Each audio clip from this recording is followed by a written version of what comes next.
կամ կասեցվում են, կամ կարճվում են, այդուհանդերձ մինչև հիմա որևէ այսպես խոշտանգման հոդվածով կարծեք թե մեղադրյալներ չկան, դատապարտյալներ խնդրեմ։ Անդրադառնալով պարոն Սարգսյանի կողմից նշված այն հանգամանքին, թե սույն դեպքում Լոռու մարզային վարչության քննիչները եւ մյուս կողմից ՆԳՆ ոստիկանության ծառայողները մի կողմից միասին համատեղ ջանքերով զբաղվում են հանցագործության բացահայտմամբ, իսկ սույն դեպքում, երբ որ քննչական կոմիտեի համապատասխան ծառայողը տարածքային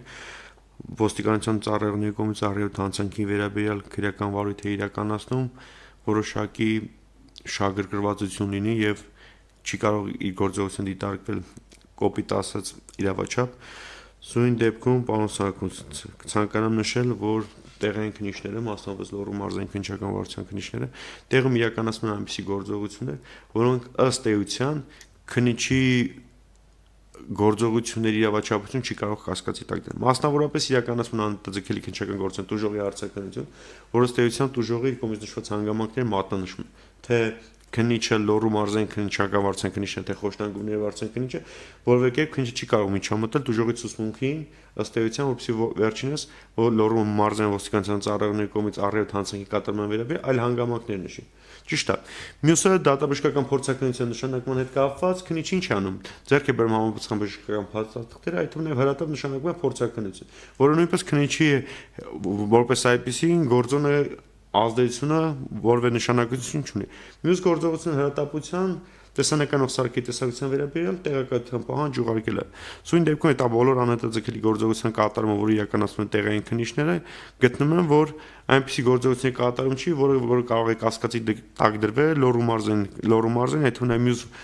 մարզային ստորաբաժանումների քննիչների օբյեկտիվությունը։ Հիմա ես քանի որ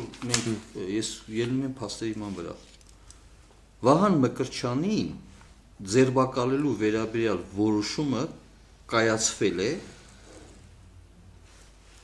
ու այդ որոշումը դատարանի կողմից ճանաչվել է ոչ իրավաչափ։ Դրա իրավական հասկանալ չի, ասենք մարդուն բերել են ձերբակալման որոշում են կայացել առանց հիմքերի, որտեղ դատարանը ճանաչել է, որ հիմքեր չկա, չի բողոքարկվել։ Այդ անհիմն ձերբակալման մասին որոշումով է կայացնում։ Նայած որ ռեժիմով է։ Հիմնավոր անմիջական կասկածանքի հիմքով հետաքննության մարմինը, եթե դատարան ներկայացնելու հիմքով քննիչը տարբեր ձերբակալման մասին դատարանը պետք չի։ Ձերբակալումով է կայացնում։ Իրականացնում ձերբակալման որոշում կարող վարույթ իրականացնող քննիչի իրականացնի հանձնարարի հետաքննության։ Հիմա դրանք հիմա տվյալ դեպքում ոստիկանները, չէ՞, ինքը ձերբակալման որոշում են կայացնում, հանձնում են քննիչին։ Թե քննիչն է կայացնում ձերբակալում, Պարոն Սարգսյան, 3 ռեժիմ ունենք ձերբակալում։ Okay, հիմա ունենք քննիչ եւ հետաքննության մարմին, չեմ հասկանում դուք նկատի ունեք որ ռեժիմի։ Ես կոնկրետ ես ռեժիմով չէ, ես ուզում եմ ասեմ, այս մարդուն ձերբակալել են անհիմն, դատարանը գտել է որ անհիմն է։ Այսինքն սա ինքնին արդեն վկայում է ոստիկանության աշխատակիցների կողմից կամ իրավապահ մարմնի հենց ընդհանուր ասեմ, կանխամտածված գործողության մասին, որ հատուկ ուզեցել են այս մարդուն ճնշեն, այսինքն ճնշման մասին է, որտեղ եթե իրավաչափությունը արդեն դատարանը չեղարկել է, դա նշանակում միտում է եղել։ Այդ միտման համար որևիցե մեկը պատասխանատվություն կրել, այսինքն ձերբակալման մասին որոշում կայացրած անձը, որը ձերբակալել է, ձերբակալման մասին որոշում է կայացրել, այդ թուղթը ստորագրել։ Այդ թուղթը ստորագրողը պետք է պատասխանատվության ենթարկվի, որտեղ դատարանի կողմից ճանաչվել է ոչ իրավաչափ, մարդուն անազատության մեջ պահելու կամ դրան ուղղված գործողությունը ճանաչվել է ոչ օրինաչափ։ Այս հարցը քննչական մարմնի կողմից իրավական գնահատական չի ստացել։ Սա մասին է խոսքը։ Դատարանի Լոռու մարզի, այսինքն նույն դատարանի կողմից ճանաչվել է այդ գործողությունը ոչ իրավաչափ։ Այն մարդու նկատմամբ, որից ուզեցել են ստիպել են, որպեսզի նա խոստովանական ցուցմունք կատարի։ Այսինքն սա գործողության, այդ սկզբից մինչև գործողության մի մասն է, որին տրված է արդեն ունենք իրավական գնահատականը, ոչ թե փաստաբանն է ասում, թե իրավաչափ չի,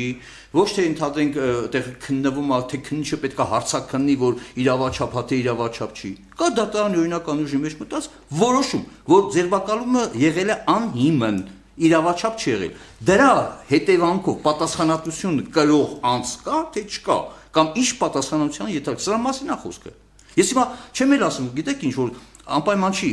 բանը, իմիջած էլ ասեմ, խոշտանգման բանը կարող է լինել եւ ֆիզիկական բռնություններով, եւ հոգեբանական շատ բավական լուրջ, եւ դա սովորաբար պետք է բացի դատաբժշկականից նշանակվի նաեւ դատահոգեբանական։ Ու դատահոգեբանական փորձաքննության ժամանակ այդ ապրումները, որում ունեցել է մարդը ինչքանով է օբյեկտիվ, որտեղ իրապես յութանիկ մարդը ասում է թե ինձ ճնշել են, թքել են, հա, նվաստացնելու հանգամանքը հոգեբանական փորձաքննությամբ արձանագրվող, բացահայտվող խնդիր է, ոչ թե դատաբժշկական։ Դատաբժշկականը մենակ կարող վնասվածքներ, չնայած այդ հրատապությունը շատ կարևոր է, այսինքն օրինակի համար հիմա տալիս է, ասենք թե միջնորդությունը դատաբժշկական փորձաքննություն ասնելու տուժողին, ենթադրյալ տուժողին, չէ՞։ Կարող է ժամը 5-ին տա։ Դու բարձր դատաբժիշկի այդ պահին չկա։ Բազա, չէ՞ ինչ եմ ասում, այդ բանը տեխնոլոգիաները։ Դատաբժիշկի այդ ժամը չկա, հաջորդ օրն է անգնում։ Եթե այդ էլ եղավ ուրբաթ օրը, կարող է ընտանիք էլ շաբթի օրը, շաբաթ կիրակի ես չգիտեմ, աշխատում է թե չէ։ Դուք ասում եք բացատրություն։ Գիտեք, պարոն Գրիգորյան, իմ պրակտիկայում քանի անգամ որ ես եղել եմ խոշտանգման կամ արժանապատվությունը նվաստացնող վերաբերմունքի դեպքերով դուժողի որպես ներկայացուցիչ առաջ կարի, ինչպես մեզ զրկեցիք։ Այսինքն դուք չէ էլի, պետությունը զրկեց փաստաբանական լիցենզիա չունեցողներին, նախկին դուժողի ներկայացուցիչ կարող էր լինել կամ իրավաճորտի ներկայացուցիչ յուրաքանչյուր անց, հա։ Լիազոր, մենք քանի մասնակցել եմ։ Գիտեք, ինչքան ջանքեր էր պահանջում այդ հարցաքննությունների բացատրությունների ժամանակ, որպեսզի արձանագրվի այդ բացատրության մեջ մանրամասնություններ, որը քննիչը, եթե ես այդտեղ չլինեմ, չի արձանագրում։ Գիտեք ինչի համար, շատ ընդհանրական հարց էր, այսինքն դեպի խելքը կհասնի, մանրամասնությունը կներկայացնի, խելքը չի հասնի, դուք տուժողը բռնության ենթարկված տուժողի վիճակը, այդ ամեն ինչը մտաբերելու կամ բան, հա, շատ դժվար է։ Քննիչը, ես ասում եմ ջանքեր գործը, քննիչը շահագրգռված չի ոստիկանության կողմից, աշխատակցի կողմից, քաղաքացու նկատմամբ բռնության, արժանապատվությունը նվաստացնող դեպքերի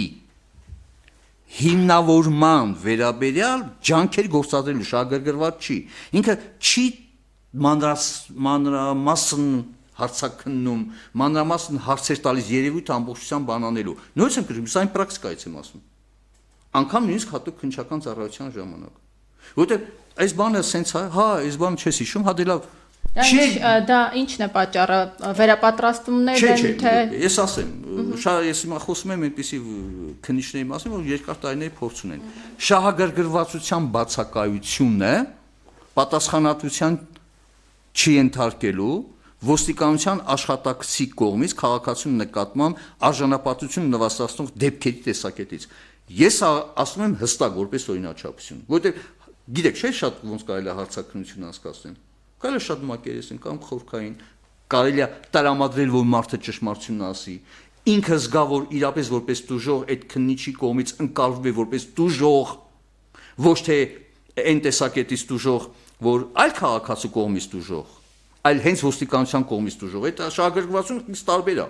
Պարոն Սաքոս, դա ինչի մասին է խոսում, շահագրգռվածության բացակայությունը։ Ես ասում եմ, եվրոպական դատարանը հենց այդպես ասում, գնահատում է պետության կողմից ոչ պատշաճ ջանքերի գործադրումը, խոշտանգման արժանապատվությունը նվաստացնող, ես ուզում եմ սա տարանջատենք, հա, խոշտանգում արժանապատվություն նվաստացնող գործերով քննություն իրականացնելու ժամանակ։ Սա խոսում է, որ կա, այսպես ասեմ, տարբերակված մոտեցում, որ սանում է կայանում անպատժելիության նույնությունը։ Շահագրգիչը մարդը հիմա ինչ վրա է դնում, քիչացել են, թքել են կամ չգիտեմ, վատ են վերաբերել, անգամ ցույցմունք է տալիս, որ փորձել են իր կողմից չարած հանցագործությունը խոստովանի մարդը։ Ես կոնկրետ ուրեմն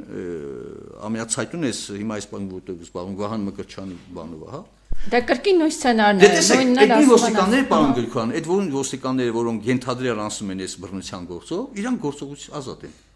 Եվ այդ մարդուն կարան, չէ՞, ես վարկած կարամ առաջադրեմ, դուք չեք կարա հերքեք։ Կարան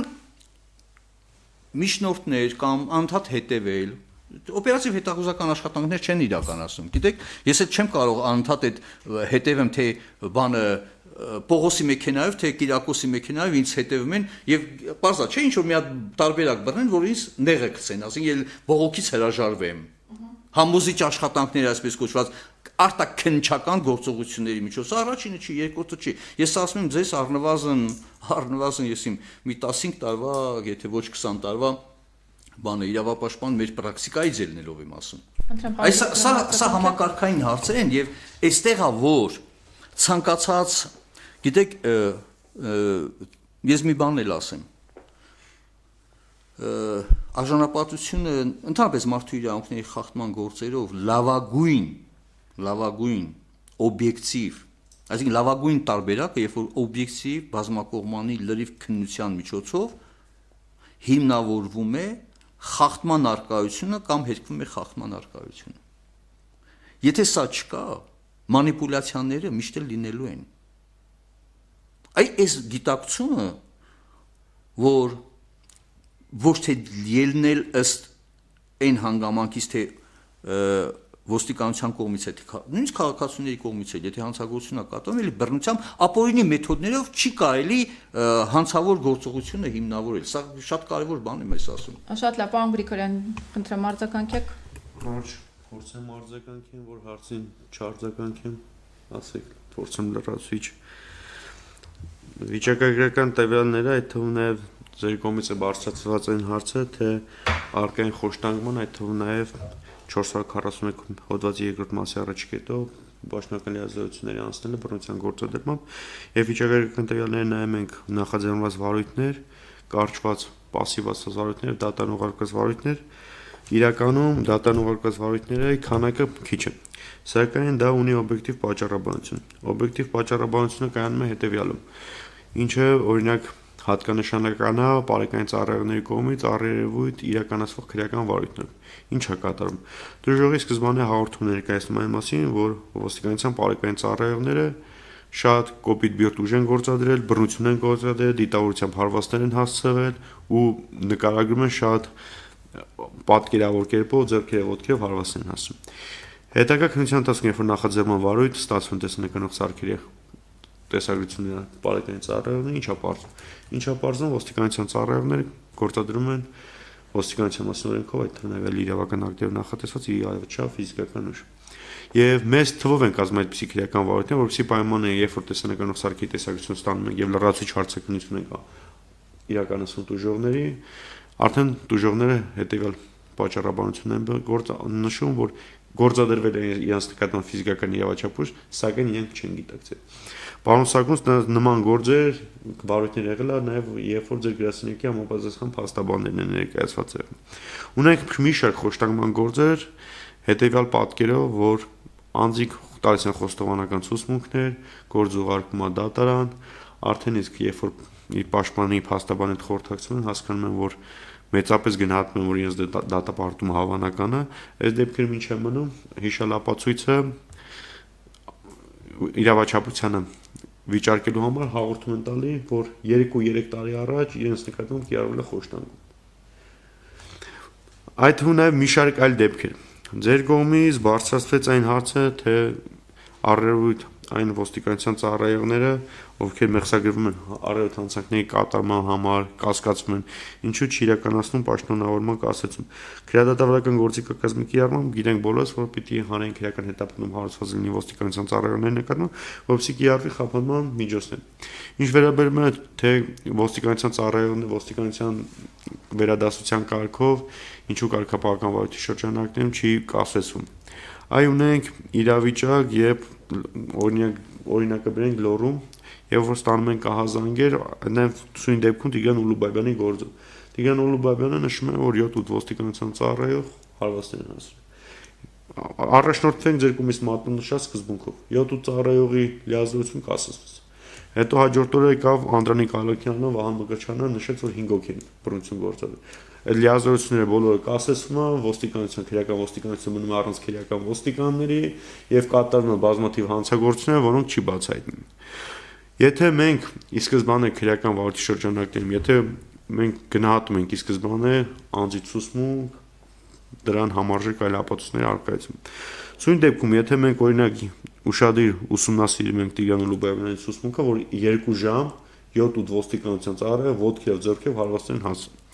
Մեր համար առնվազն ակնհայտ է դառնում, որ Տիգրան Ուլուբաևյանի մոտ պետք է լինի բազմաթիվ մարմնական վնասվածքներ։ Սակայն դրան հակառակ, երբ որ ստացվող փորձագետի եզրակացությունը համաձայն, որ մարմնական վնասվածքներ չեն հայտնվել, նման պայմաններում մենք իրավասու չենք, այսինքն մեր կողմից եթե միջոցներ ձեռնարկել ոստիկանության ծառայողների պաշտոնավարման կասեցումը ոչ նույնիսկ քրեադատավարական գործիքակազմի առմամբ, այլ կարգապահական վարույթի շրջանակներում, թեկուզ եթե այն կասեցված լինի այլ ոստիկանության վերադասության կարգով, սույն դեպքում մեր համար մենք չենք գտնի որպես իրավաչափ համարժեք ուժի գործադրում ներգործություն ոստիկանության ծառայողների նկատմամբ, քանի որ հակառակ պարագայում մենք գործ կունենանք, որ Լոռու մարզում կկատարվի բազմաթիվ հարձակումներ, այդ թվում զենքի գործադրմամբ ավազակություն եւ այդ քրեական ոստիկանների լիազորությունը կասված լինի եւ չեն կարող զբաղվել իրենց առաքելությամբ։ Պարոն Գրիգորյան, կներեք, տեսեք, նորից ահազանգի դեպքում քննչական գործողությունների հերատապությունը հենց նշանակություն դրանում է կայանում։ X օրը X ժամին եկավ ահազանգը, ասենք բժշկական հիմնարկի կողմից, քաղաքացին եկել է բժշկական օգնությանը դիմել կամ քաղաքացին եկել է քննչական մարմինը դիմել, ասա ինձ